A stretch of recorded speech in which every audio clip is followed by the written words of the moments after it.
అమ్మ మహిళ కదా ఎట్లా మాట్లాడుతుంది అనుకున్నాం, కానీ ఇంత గొప్ప క్లారిటీ ఉందని ఇక్కడే అర్థమైంది. నాకు మొట్టమొదటిగా ఈమె వాళ్ళ భర్తను తీసుకొని వచ్చింది. నేను జెడ్పీటీసీని నరసింహపేటలో, నాకిక్కడ భారతీయ జనతా పార్టీ అవకాశం ఇస్తే కుటుంబ పాలన అంతం చేసి వస్తా అని చెప్పి నాకు చెప్పినాడు. నేనన్నా సాధ్యమైతే అమ్మా అడిగినా, అది డోర్నకల్లు కదా అని చెప్పి అడిగిన. ఎందుకంటే నేను తెలంగాణ ఉద్యమంలో మైక్ వినబడుతుందా చూడ మంచిగా పెట్టు. నేను తెలంగాణ ఉద్యమంలో మానుకోట మీకు గుర్తొస్తుంది. ఆనాడు మనల్ని పలకరించడానికి, ఓదార్చడానికి తెలంగాణ రాష్ట్రాన్ని వ్యతిరేకిస్తున్న జగన్మోహన్ రెడ్డి మానుకోట గడ్డ మీద అడుగు పెడతానన్నాడు. మేమన్నాం, నీకు మా తెలంగాణకు ఏం సంబంధం ఉంది? ఎట్లా అడుగు పెడతావు? సావులకు కారణం మీరే కదా, మళ్ళీ ఓదార్చు కూడా మీరే చేస్తే మాకు అవమానం అని చెప్పి ప్రకటించిన నేను. ఆనాడన్నా, ఒకవేళ అడుగు పెట్టదలుచుకుంటే మా రక్తం మానుకోట మీద చిందిన తర్వాతనే నువ్వు అడుగు పెట్టాలని చెప్పి సవాలు చేసి వచ్చిన బిడ్డని ఇక్కడ నేను మానుకోటలో. అట్లా మీకు పరిచయం ఉంది. ఆనాడు తూటాలు పేలినాయి. 13 మంది కళ్ళ ముందే 13 మంది మానుకోట బిడ్డలు తుపాకీ తూటాలతో రక్తం మడుగులలో గిలగిల కొట్టుకుంటూ ఆనాడు జై తెలంగాణ సందర్భాన్ని మళ్ళీ ఇప్పుడే చూసుకుంటూ వచ్చిన మానుకోట స్థూపం కాడానికి. ఆనాడు ఉత్కంఠగా చూసేది మీరు. ఏ శవం ఏ ఊరికి వస్తుందో, ఏ తల్లి పేగు, ఏ తల్లి కడుపు కోత వినవలసి వస్తుందో, చూడవలసి వస్తుందో అని చెప్పి బిక్కు బిక్కుమంటూ బతికింది తెలంగాణ నాడు. అట్లా కష్టపడి తెచ్చుకున్నాం తెలంగాణ, ఇష్టంగా తెచ్చుకున్నాం తెలంగాణ, ఊరికనే తెచ్చుకోలే. రెండోది, నేను ఆరోగ్య మంత్రిగా ఉన్నప్పుడు మీకు గుర్తు చేసిపోతా, ఆరోగ్య మంత్రిగా ఉన్ననాడు అమెరికా, లండన్ లాంటి దేశాలలో కుప్పలు కుప్పలుగా మనుషులు చచ్చిపోతున్నప్పుడు అక్కడి దేశాధ్యక్షులే బెంగటిల్లిపై కన్నీళ్లు పెడుతున్నప్పుడు చాలామంది మాట్లాడిండ్రు, ఈ లండన్, ఈ అమెరికా దిక్కన్నెగిటి చచ్చిపోతున్నారంటే 140 కోట్ల జనాభా పేదరికంలో మగ్గే ఆ ప్రజలు ఈ కరోనా వస్తే గుట్టలు గుట్టలుగా శవాలు అవుతాయని చెప్పి చాలా మంది చులకనగా మాట్లాడిండ్రు. కానీ అప్పుడు నేను ఆరోగ్య మంత్రిగా ఉన్నా.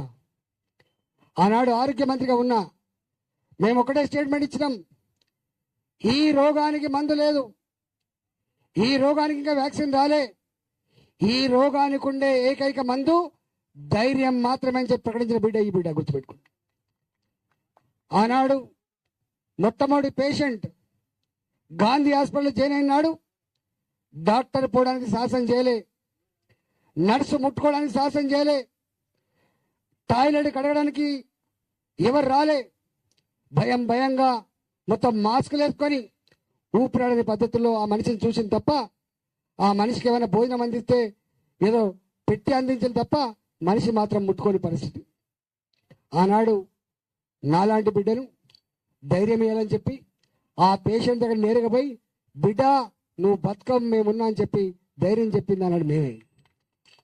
ఇవన్నీ మొన్నటికి మొన్న హుజరాబాద్లో గెలిచిన తర్వాత ఇక్కడ రాలవన పడింది పెద్ద ఎత్తున.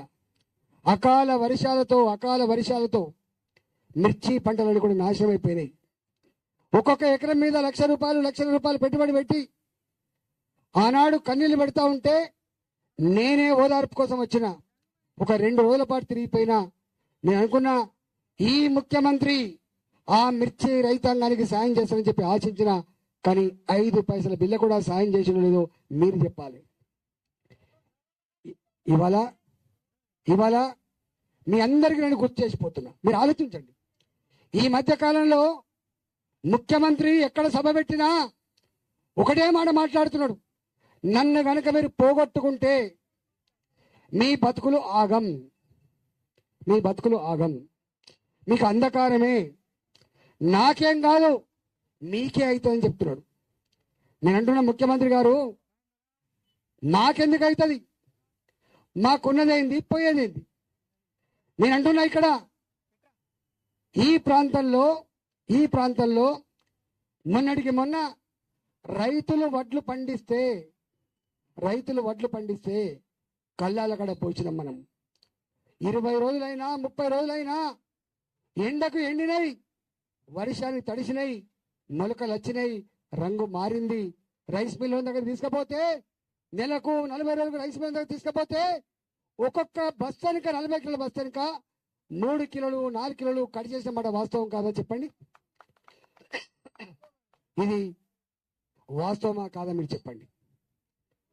ఇవాళ వెనకకెళ్ళి అంటుంది 12 కిలోలు కూడా కట్ చేసిందట, 12 కిలోలు కూడా కట్ చేసింది.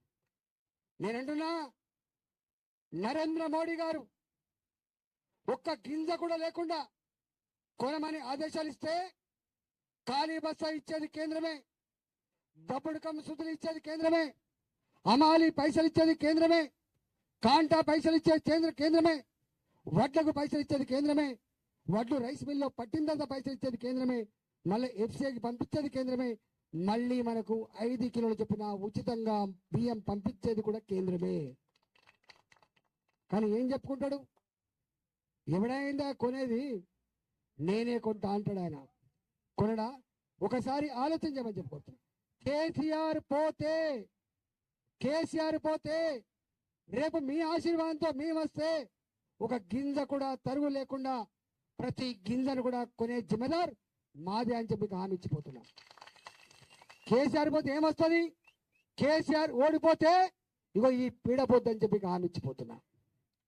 నేను అంటున్నామా, ఆనాడు ఎంత మాట చెప్పిండు, గిరిజన గూడాలలో గుడంబ రాజ్యం వెళుతుందని చెప్పిండు. గుడంబ తాగి మనసు చచ్చిపోతుందని చెప్పిన వాళ్ళు ఎవరు? కేసీఆర్ కాదా? మనం అనుకున్నాం నిజమేనేమో, గుడంబ బంద్ చేస్తే ప్రజల బతుకులు బాగుపడతాయని, ఆరోగ్యం బాగుపడుతుందని నమ్మి గుడంబ అంతా కూడా రద్దు చేసుకున్నాం, మనం బంద్ చేసుకున్నాం. బట్టీలు బంద్ అయిపోయినాయి, సహకరించిన గవర్నమెంట్కి. కానీ నేను అంటున్నామా, ఇవాళ ఆ గుడంబ జాగలో ఏమొచ్చింది, కేసీఆర్ చీప్ లిక్కర్ వచ్చినమాట వాస్తవం కాదా? ఆలోచించండి అమ్మా. నేను కొత్తగా ఆర్థిక మంత్రి అయినాడు, బ్రాండ్ షాపుల మీద, బెల్ట్ షాపుల మీద సంవత్సరానికి ప్రభుత్వానికి మనం ఇచ్చే ఆదాయం 10,700 కోట్లు. ఇవాళ మనం ఇచ్చే ఆదాయం ఎంతో తెలుసా అమ్మా? నీ ఊర్లో నరసింహపేటలో అర్ధరాత్రి పూట కడుపు నొప్పి లేస్తే టాబ్లెట్ దొరకదు, కానీ ఆయనకు అర్ధరాత్రి పూట కుతిలేస్తే మాత్రం బ్రాండ్ సీసా దొరుకుతున్నమాట వాస్తవం కదా? ఇవాళ భర్త తాగుడుకు బానిసై భార్యను కొడుతున్నప్పుడు ఎందుకు కొడుతున్నారు అని చెప్పి తల్లి అడ్డం వస్తే తల్లిని కొడుతున్నమాట వాస్తవం కాదా? తండ్రి ఎందుకురా బిడ్డ అని చెప్పి అడ్డం వస్తే తండ్రిని కొడుతున్నమాట వాస్తవం కాదా? తాగిన మైకంలో రోకలి బండతో తల్లిని చంపిన కొడుకు, తండ్రిని చంపిన కొడుకు, భార్యని చంపిన కొడుకు వార్తలు వింటున్నమాట వాస్తవం కాదా? భర్త తాగి ఇంటికి వస్తే పిల్లల్ని వేసుకొని బిక్కుమంటూ ఓ మూల ఒదిగి పడుకుంటున్నమాట వాస్తవం కాదా? ఇవాళ దానికి కారకుడు ఎవడు మీకు తెలుసా? ఇవాళ గ్రామాన 150 మందికి ఒక చొప్పున లెక్క కట్టి దాని పేరేమో నిషేధిత ఆబ్కారీ శాఖ, కానీ అది నిత్యం చేస్తున్న పని.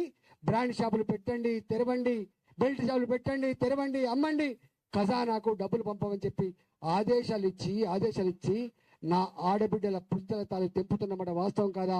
నా ఆడబిడ్డల ఆలోచించమని చెప్పి కోరుతున్నా. కేసీఆర్, నేను అడుగుతున్నా ఈ వేదిక నుంచి నరసింహ, నీవు కళ్యాణ లక్ష్మి చెక్కుల పేరిట ఇంతమంది మా సంగీత అంటా ఉంది అన్నా, ఈ ఎమ్మెల్యే ఈ రెడ్డి నాయక్ రెండే పనులు చేస్తాడన్నా. ఒకటేమో కళ్యాణ లక్ష్మి చెక్కులు పంచిపోతాడు, ఒకటేమో సీఎం రిలీఫ్ చెక్కులు పంచిపోతాడు. నేను అడుగుతున్నా ముఖ్యమంత్రి గారు, నీ రాజ్యంలో ఇవాళ నీవు మహిళలకు పుస్తకాలు కట్టడానికి కళ్యాణ లక్ష్మి పేరిట, షాదీ ముబారక్ పేరిట మీరిచ్చే డబ్బు 2500 కోట్లు కావచ్చు. అందుకని తక్కువ తప్ప ఎక్కువ కాదు. కానీ తాగిపిచ్చి కుటుంబాలను కొల్లగొట్టి కుటుంబాల్లో ప్రశాంతత లేకుండా చేసి ఇవాళ పుస్తకాలు తెంపి నా దగ్గర గుంజుకుంటున్న డబ్బు మా ప్రజల దగ్గర 45,000 కోట్లమ్మా. 45,000 కోట్లు. 2,500 కోట్లు ఎక్కడ? 45,000 కోట్లు ఎక్కడ? మీరు అనుకుంటున్నారు పెన్షన్ ఇస్తుండు పెన్షన్ పెన్షన్ 2,000 రూపాయలు ఇస్తున్నాడు. కానీ పెన్షన్లో 4 ఏళ్ళు అవుతుంది. భర్త చనిపోయినప్పటికి కూడా కొత్త పెన్షన్ రావట్లేని మాట వాస్తవం కాదా? ఇవాళ భర్తలు వదిలిపెట్టిన ఒంటరి మహిళలకు సంవత్సరాల తరబడి పెన్షన్ రాని మాట వాస్తవం కాదా?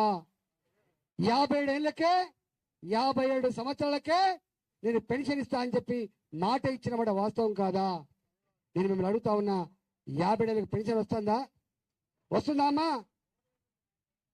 ఇవాళ భర్త చనిపోయినా పెన్షన్ లేదు, భర్త వదిలిపెట్టినా పెన్షన్ లేదు, 65 సంవత్సరాలు నిండినా పెన్షన్ లేదు, చివరికి 57 సంవత్సరాలు అయితే అసలు లేదు. నేను అంటున్నా, రేపు ఏమంటుండో కేసీఆర్ పోతాడు, పెన్షన్ పోతాడు. పోదు. రేపు భారతీయ జనతా పార్టీ మీ ఆశీర్వాదంతో వస్తే ఒక కుటుంబంలో 2 పెన్షన్ ఇచ్చేది మాది. ఆయన పోతేనే నీ ఇంట్లో 2 పెన్షన్లు వస్తాయి. ఆయన పోతేనే భర్త చనిపోయిన వెంటనే గతంలో సర్పంచ్ గారు తీర్మానం చేస్తే పెన్షన్ వచ్చే వ్యవస్థ వస్తుంది. భర్త వదిలిపెడితే పెన్షన్ వచ్చే వ్యవస్థ వస్తుంది. 65 సంవత్సరాలు నిండితే పెన్షన్ వచ్చే వ్యవస్థ వస్తుంది. 50 ఏళ్ళకు కూడా పెన్షన్ ఇచ్చే జిమ్మదారు మాదే అని చెప్పి మనం చేసిపోతున్నా. పోవాలి ఆయన.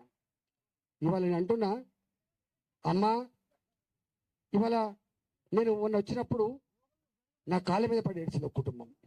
ఎందుకు? ఈ వ్యవసాయం చేసి, ఈ కౌలు వ్యవసాయం చేసి ఆ కౌలు పైసలు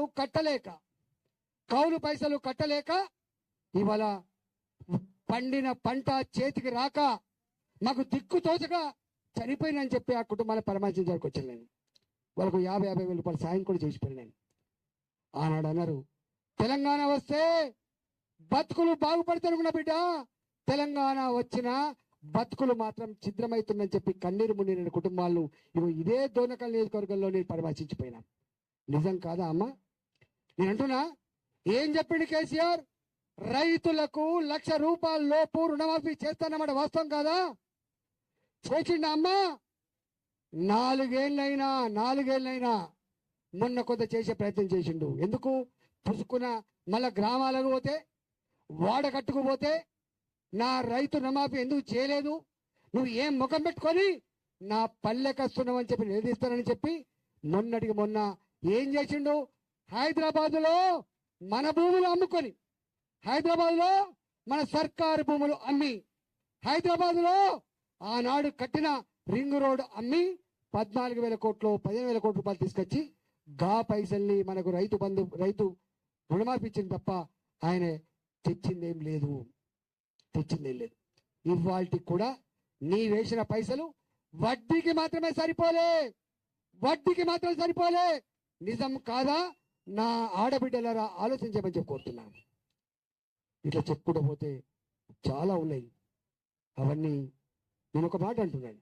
డబుల్ బెడ్రూమ్ ఇంతకు చెప్పిండు. ఏమన్నాడు? నేను చెప్పడం కాదు, ఆయన మాట్లాడితే తీయగా ఉంటాయి. బా ఎంత గొప్పగా మన కోసమే పుట్టిండినే, మన కోసమే జీవిస్తుండినే, మన కోసమే ముఖ్యమంత్రి అని చెప్తారు. నాకు బాగా గుర్తు, 2018 ఎన్నికల ముందు హైదరాబాద్ లో ఐడిహెచ్ కాలనీ అని చెప్పి ఒక 100 డబుల్ బెడ్రూమ్ కట్టించి అన్ని జిల్లాల నుంచి మహిళలు ఎక్కించకపోయి ఏం చెప్పాడు తెలుసా? ఇగో మీ ఊర్లలో కూడా మీకు కూడా గిట్లాంటి ఇళ్ళు వస్తాయి, సొంత ఇంటి కళ నెరవేర్చే జిమ్మదారు నాది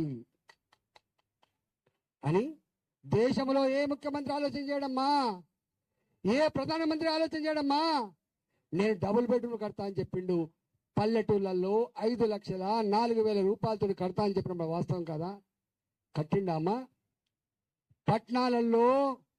పట్టణాలలో నీ ఊర్లలో ఉపాధి లేక పొట్ట చేత పట్టుకొని కన్న బిడ్డలని కనిపించిన అమ్మా నాన్న వదిలిపెట్టి ఇవాళ పట్టణాలకు పోతే మురికి కాలువ పక్క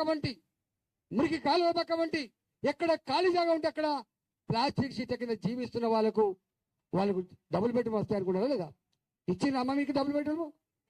ఇవాళ ఇవ్వకపోగా కట్టిన దగ్గర కూడా పంచగా ఇవాళ పేదల కల్లో మట్టి కొడితే ఏమన్నా మనిషి చచ్చిపోతే పట్టణాలలో కిరాయి ఇంట్లో శవాన్ని వేయలేకపోతే శ్మశాన వాటికలో దాన సంస్కారాలు చేస్తున్నమాట వాస్తవం కదా? 11 రోజుల వరకు కూడా శ్మశాన వాటికలో ఉంటున్నమాట వాస్తవం కదా కేసీఆర్? దేశంలో నరేంద్ర మోడీ గారు 4 కోట్ల మందికి ఇండ్లు కట్టిస్తే ఇక్కడ మాత్రం నరేంద్ర మోడీ ఏంది మీరేంది ఇచ్చేదని చెప్పి అహంకారంతో పేదలకు డబుల్ బెడ్రూమ్లు ఇవ్వకుండా ఏం ముఖం పెట్టుకొని నా డోర్నకల్ నియోజకవర్గంలో ఓట్లు అడుగుతారో మీరు అడగవలసిన అక్కడ లేదా అని చెప్పి అడుగుతా ఉన్నాను. ఇప్పుడే వస్తున్నప్పుడు మా అశోక్ రెడ్డితో అడిగిన నేను, మా రవీంద్రనాథ్ చెప్తున్నాడు, అమ్మా తెలంగాణ ఉద్యమం కొనసాగినాడు. ఏమని చెప్పిండు కేసీఆర్? నీ ఇళ్లలో చదువుకున్న పిల్లలకి ఉద్యోగం ఇస్తాను చెప్పిండు. అవునా కదా? తెలంగాణ ఉద్యమమే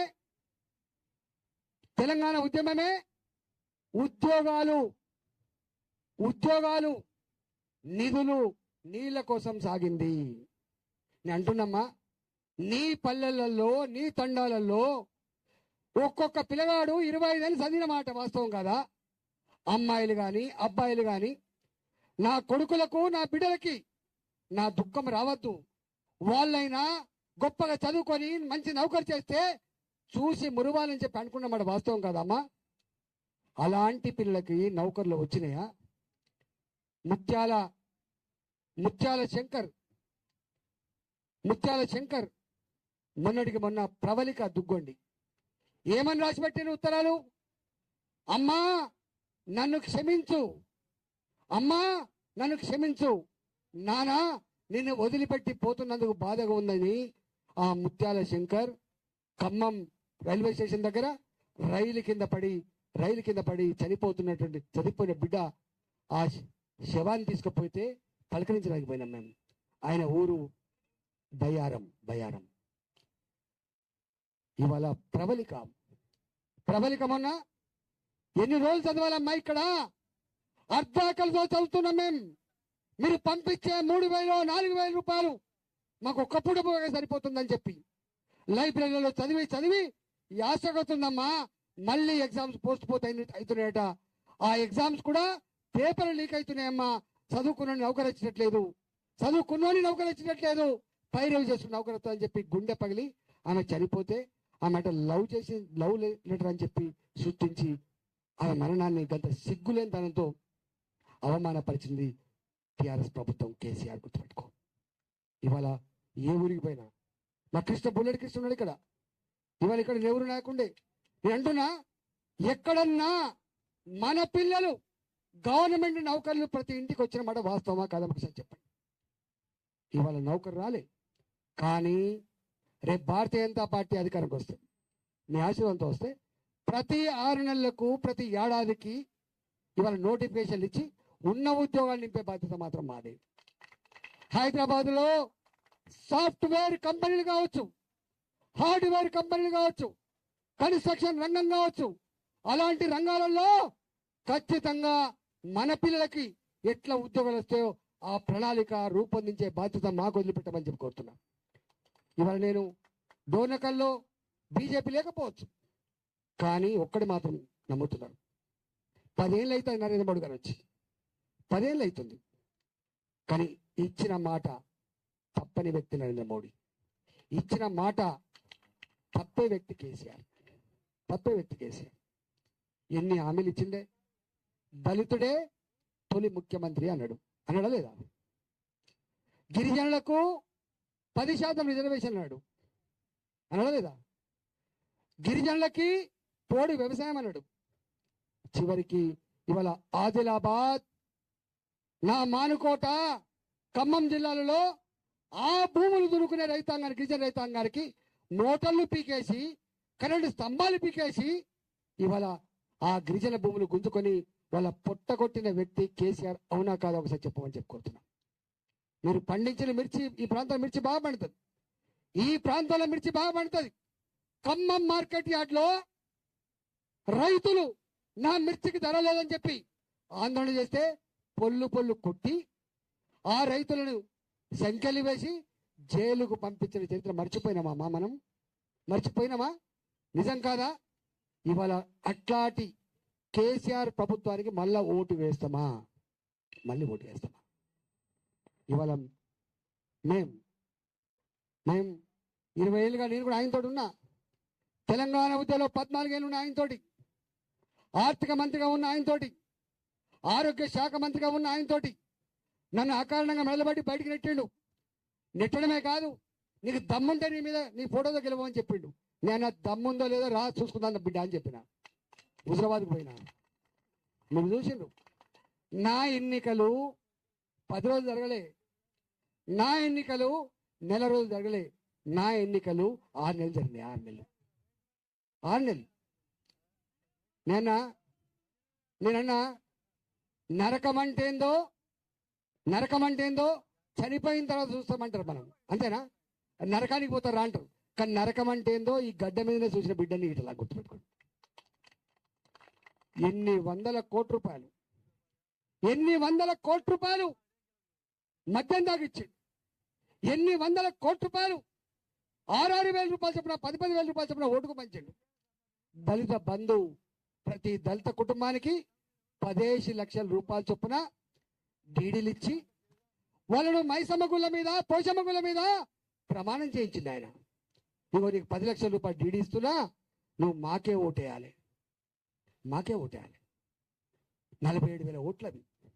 గొల్ల కురుమలకు 1,25,000 రూపాయలు చొప్పున గొర్రెల స్కీమ్కి ఇచ్చి కొమరల్లి మల్లన్న దగ్గర కంకణాలు, పసుబియ్యం పట్టుకొచ్చి వాళ్ళకు ప్రమాణం చేయించారు. వాళ్ళ ఓట్లు 35,000. మద్యం తాగిపించిండు. చిన్న మీసాలని పోరగాళ్ళకు కూడా మద్యం అలవాటు చేసిండు. అక్కడ వాళ్ళు మద్యం అలవాటు చేసిపోతే మళ్ళీ ఆ తల్లి, ఆ తండ్రి, ఆ పోరగాళ్ళను మళ్ళీ ట్రాక్లో పెట్టడానికి మళ్ళీ 6 నెలలు కష్టపడరు. నేను మొన్న చెప్పొచ్చిన, పుక్కడికే వస్తుంది మద్యం, కానీ తాగుడుకు బానిసైతే కుటుంబం కొల్లేరైతుందని చెప్పొచ్చిన.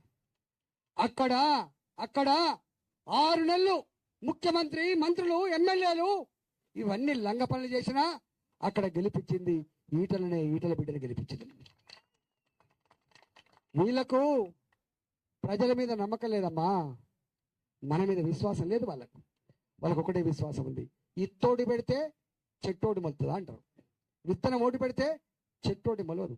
కేసీఆర్ ఎట్లున్నాడో ఇక్కడ ఉన్నటువంటి రెడ్డి నాయకుడు కూడా గట్టే ఉంటాడు. అమ్మా మీరు ఆలోచించండి, మీరు విజ్ఞులు, మీ చేతులలో సెల్ ఫోన్స్ ఉన్నాయి. ఆనాడు కేసీఆర్ ఏం మాట్లాడిండు, ఇవాళ ఏం మాట్లాడుతుండో ఒకసారి ఆలోచన చేసుకోండి. ఇవాళ కాంగ్రెస్ వాళ్ళు వచ్చి మాకత్తది ఎట్లొస్తుంది? ఇక్కడ రెడ్డి నాయకు ఏ పార్టీలు ఉండే, వాళ్ళ కూతురు ఏ పార్టీలు ఉండే, ఏ పార్టీకి వెళ్ళి వాళ్ళు ఏ పార్టీలో గెలిచినాక అక్కడే పోనట. మరి కాంగ్రెస్ కోటేసినా మళ్ళీ బీఆర్ఎస్ కోటేసినా ఎక్కడికి పోతారు వీళ్ళు? తొండ పరుగు ఎక్కడ దాకా? ఏనుగు దాకా. వీళ్ళ పరుగు కూడా గక్కడ దాకానే, గుర్తుపెట్టుకో. ఈ మధ్యకాలంలో ఎక్కడెక్కడైతే బీఆర్ఎస్ పార్టీ గెలవదో అక్కడక్కడ ఇతర పార్టీల నాయకులు పిలుచుకుంటున్నారా, నువ్వు గెలిస్తే మా దగ్గర రావాలని చెప్పి సాయం చేస్తున్నాడు. కానీ మనం నరేంద్ర మోడీ గారు చెప్పినాం, అయ్యా మీ నార్త్ ఇండియాలో పైసలతో ఎన్నికలు జరగవు, కానీ మా తెలంగాణలో కేసీఆర్ ఆనాడు అటుకులు బుక్కి ఉద్యమం నడిపినని చెప్పిండు, ఉపాసం ఉండి ఉద్యమం నడిపినని చెప్పిండు. కానీ అతి తక్కువ కాలంలోనే వేల కోట్ల రూపాయలు సంపాదించి ఆ డబ్బుతో మన పేదల ఓట్ల హక్కులు కొనుక్కునే ప్రయత్నం చేస్తున్నమాట. వాస్తవమా కాదు ఆలోచించండి. అమ్ముకుందామా ఓటు హక్కును? ఓటు నీ హక్కు. అది అరిగిపోయేది కాదు, అది అరిగిపోయేది కాదు, కరిగిపోయేది అంతకంటే కూడా కాదు. అది ఎన్నిసార్లు వేసినా నీ ఆత్మగౌరవాన్ని ఆవిష్కరించేది. నా అంబేద్కర్ ఒక మాట అంటాడు, ప్రజలారా మీకు ఈ ఓటు హక్కిస్తున్నా, ఇది బుల్లెట్ లాంటిది, ఇది నీ తలరాత మార్చేదని చెప్పాడు. నీ తలరాత మార్చుకునే శక్తి సత్తా నీ చేతుల్లో ఉంది, అది ఓటు హక్కు రూపంలో ఉంది. కేసీఆర్ ఏం చెప్పిండే? తెలంగాణ ఉద్యమం ఏం చెప్పిండు? ఆంధ్ర నాయకుల మీద ఏం మాట్లాడిండు? గజకన్న గోకన్న టక్కుటమాల విద్యతో వస్తుందని చెప్పిండు. అనడా లేదా? ఆంధ్ర నాయకులు నీ పల్లెలకి కత్తి ఆంధ్ర ఉందే, పొడుస్తాడు మాత్రం తెలంగాణ వచ్చి పొడుతారని చెప్పిండు. అవునా కదా? వాళ్ళు అక్రమంగా సంపాదించిన డబ్బు సంచులు నీకు పంచి ఓట్లు అడుగుతారని చెప్పిండు. గజకన్న గోకన్న టక్కుటమాల విద్యలని చెప్పిండు. ఇవాళ గజకన్న గోకన్న టక్కుటమాల విద్యల్ని ఆచరించే వ్యక్తి కేసీఆర్. ఇవాళ అందుకనే ఇవాళ మళ్ళీ వస్తాడు. 1000 రూపాయలకో 2000 రూపాయలకో మన ఆత్మను అమ్ముకుంటే మళ్ళీ ఎవరు వస్తారు? ఆ ప్రగతి భవన్లో కూర్చున్నది కేసీఆర్. గుర్తుపెట్టుకో. నేను అడుగుతున్నామా, ఏనాడైనా ఈ నియోజకవర్గంలో ముఖ్యమంత్రిని నాకు ఈ ఆపద ఉందని, ఈ అవసరం ఉందని ప్రగతి భవన్ పోయి కలిసిన వాళ్ళు ఒక చేతులుతండి, ఒక్క మనిషి చేతులుతండి. కలిసిన ముఖ్యమంత్రిని నేను చూసిన, గతంలో ఉన్న ముఖ్యమంత్రిని చూసిన నేను. పొద్దున పూట నా నరసింహపేటలో భర్త కనుక ఆరోగ్యం బాగాలేకపోతే, ఒక కుటుంబంలో బాధేస్తే ముఖ్యమంత్రి దగ్గర పోయి దరఖాస్తు ఇచ్చేది, అయ్యా నా భర్త ఆరోగ్యం బాగాలేదు, నాకు భిక్ష పెట్టమని చెప్పి కోరుకునేటువంటి అధికారం ఉండే ఆ ముఖ్యమంత్రి స్పందించి ఒక దవాఖాన రాశాడు. ఇవాళ ఆ పరిస్థితి ఉందమ్మా? కలిసింది ఎవరైనా? ప్రగతి భవన్లో ఉంటాడు ఆయన. చివరికి మొన్న కట్టిన సచివాలయంలో కూడా పాసులుంటే తప్ప రానియాడు. గుర్తుపెట్టుకో. ఏ ప్రజల కోసం ప్రజల సొమ్ముతో కట్టిందో ఆ సచివాలయానికి రానివ్వడు ముఖ్యమంత్రి. ఉంటే ప్రగతి భవన్లో ఉంటాడు, ఉంటే ఫామ్ హౌస్ లో ఉంటాడు తప్ప ప్రజల్ని కలవని ముఖ్యమంత్రి అని ఉన్నాడంటే Guinness book of world record అంటే కేసీఆర్ మాత్రమే. మన మీద ప్రేమ లేని, మనల్ని గౌరవించని, మన సమస్యని పట్టించుకొని, మన బాధని వినని ఈ ముఖ్యమంత్రి మనకు అవసరం అని చెప్పడుతున్నా. అవసరం అంటే అమ్మా, మన జనాభా గిరిజన జనాభా 10%. పద్ధతి ప్రకారం 2 మంత్రి పదవులు రావాలి. వచ్చిన 2 మంత్రి పదవులు ఒక్క నాడు కూడా ఒకటే మంత్రి పదవి, అదే లంబాడాకి ఇచ్చింది తప్ప ఆదివాసులకు మంత్రి పదవి లేదు. First time. రెండోది, 52% బీసీలు ఉన్నారు. ఇలా కుమ్మరులు కావచ్చు, కమ్మరులు కావచ్చు, వాళ్ళు తెలుగు కావచ్చు, గౌడ్స్ కావచ్చు, వాళ్ళు పద్మశాలులు కావచ్చు, వాళ్ళు కాపులు కావచ్చు. 52 కులాలు ఉంటే, 52% ఉంటే, 135 కులాలు ఉంటే వాళ్ళకు దక్కిన మంత్రి పదవులు 3 మాత్రమే. వాళ్ళకి దక్కాల్సింది 9 లేదా 10 మంత్రి పదవులు దక్కాలి. కానీ దక్కిన ఎంత ఉంటారా అమ్మ? వెలుమల్లి ఊర్లలో ఎక్కడో ఇసేసినట్టు ఉంటారు. వాళ్ళు కేవలం 0.67 ఉంటారు. మనం 52% ఉంటారు. కానీ వాళ్ళ ఇంట్లో 5 మంత్రి పదవులు ఉన్నాయి. 5 మంత్రి పదవులు. సీఎం ఉంటాడు కేసీఆర్, వాళ్ళ కొడుకు కేటీఆర్ ఉంటాడు మంత్రిగా, వాళ్ళ అల్లుడు హరీష్ రావు ఉంటాడు, మీ జిల్లా మంత్రి దయాకర్ రావు ఉంటాడు, ఇంకొక ఆయన ఈ జిల్లా ఆయన వినోద్ రావు ప్లానింగ్ కమిటీ మంత్రి హోదాలో ఉంటాడు. అంటే గింత ఉన్న ఆ వర్గం 5 మంత్రి పదవులు ఉంటే, ఈ రాష్ట్ర జనాభాలో సగానికంటే ఎక్కువ ఉన్న బీసీలకు మాత్రం ఉన్న మంత్రి పదవులు 3 మాత్రమే. ఇవాళ భారతీయ జనతా పార్టీ ఏం ప్రకటించింది? భారతీయ జనతా పార్టీని తెలంగాణ ప్రజలారా, దళితులకు ముఖ్యమంత్రి ఇవ్వకుండా, దళితులకు మంత్రి పదవి ఇవ్వకుండా, గిరిజనులకు మంత్రి పదవి ఇవ్వకుండా, బీసీలకు ప్రాతినిధ్యం ఇవ్వకుండా ఇవాళ మన జాతిని 85% ఉన్న మన జాతిని అవమానపరుస్తున్న కేసీఆర్ కనుక ఓడగొట్టి భారతీయ జనతా పార్టీకి అధికారం కట్టబెట్టండి. ఈసారి భారతీయ జనతా పార్టీ మీ ఆశీర్వాదంతో అధికారంకి వస్తే బీసీనే తొలి ముఖ్యమంత్రి అని చెప్తున్నాడు. మొన్న ఒక సభలో చెప్పబోతున్నారు నరేంద్ర మోడీ గారు, మాట ఇస్తే తప్పేటోడు కేసీఆర్, మాట ఇస్తే కట్టుబడి ఇచ్చేటోడు నరేంద్ర మోడీ అని చెప్పిండు. పసుపు బోర్డు ఇస్తున్న సందర్భంలో నిజామాబాద్ చెప్పిండు. ఇవాళ నేను ఒకటే మీకు మనవి చేసిపోతున్నా, నరేంద్ర మోడీ గారు ఒక పేదింటి బిడ్డ, మీకు తెలుసు, చామ్ముకొని బతికిన బిడ్డ, ప్లాట్ఫామ్ల మీద చామ్ముకొని బతికిన బిడ్డ. వాళ్ళ తల్లి 10 మంది ఇళ్లలో అంటు తోమితే అంత స్థాయికి ఎదిగిన బిడ్డ నరేంద్ర మోడీ. నరేంద్ర మోడీ గారికి కూతురు లేరు, నరేంద్ర మోడీ గారికి కొడుకులు లేరు. నరేంద్ర మోడీ గారికి 140 కోట్ల ప్రజలే వాళ్ళ కుటుంబంగా జీవిస్తున్న వ్యక్తి, గుర్తుపెట్టుకో. కేసీఆర్ కూతురు కోసం జీవిస్తాడు, కేసీఆర్ కొడుకు కోసం జీవిస్తాడు, కేసీఆర్ అల్లుడు కోసం జీవిస్తాడు, కేసీఆర్ తన కుల కోసం జీవిస్తాడు, కేసీఆర్ మన కోసం జీవించాడు, గుర్తుపెట్టుకో. మరి మనం నరేంద్ర మోడీ గారు మనకు ఆ మాట ఇచ్చింది కాబట్టి ఇలా రాహుల్ గాంధీ ఒక మాట అన్నాడట, గెలవని పార్టీకి బీసీ ముఖ్యమంత్రి అయితే ఏమవుతాడు, గెలవంది గెలిచే నీకు తెలుసా బిడ్డ, తెలుసా నీకు? మా ఓటు మాకే వేసుకునేటువంటి సత్తా లేదా? గీ మాత్రం తెలియలేదా మనకు? ఎస్టీలుగా 10% ఉన్న ఎస్టీలుగా, 17% ఉన్న ఎస్టీలుగా, 52% ఉన్న బీసీలుగా మేము అనుకుంటే నీ పీఠాలు కదిలిపోయేమాట వాస్తవం కదా? నీ అంటున్నాను దమ్ముందా? నీ పార్టీ స్వతంత్రం వచ్చినప్పటి నుంచి ఇవాటి వరకు ఒక ఎస్సీని ముఖ్యమంత్రి చేసిందా? ఒక ఎస్టీని ముఖ్యమంత్రి చేసిందా కాంగ్రెస్ పార్టీ? ఒక బీసీని ముఖ్యమంత్రి చేసిందా కాంగ్రెస్ పార్టీ? చేయలే. ఇంతకుముందే చెప్పింది సంగీత గారు, ఈ దేశంలో ఒక ఆదివాసీ సామాన్య అడవి బిడ్డను రాష్ట్రపతిని చేసిన చరిత్ర భారతీయ జనతా పార్టీది, గుర్తుపెట్టుకో. ఒక దళిత బిడ్డని రాష్ట్రపతి చేసిన సత్తా భారతీయ జనతా పార్టీ. ఈ దేశంలో 27 మంది మంత్రి పదవులు ఇచ్చి బీసీలను గౌరవించిన గుర్తించిన పార్టీ భారతీయ జనతా పార్టీ. రేపు కూడా ఇక్కడ ఇవాళ ఎవరికి రాజ్యాధికారం వస్తుంది? ఇవాళ ముదిరాజులకో, గౌడ్స్కో, పద్మశాలులకో, నా కుమ్మరులకో, నా కాపులకో ఎవరికో ఒకరు రాజ్యాధికారం వచ్చే అవసరం. మరి మన ఓటు వాళ్ళకేసి దరఖాస్తు పెట్టి దండం పెడదామా?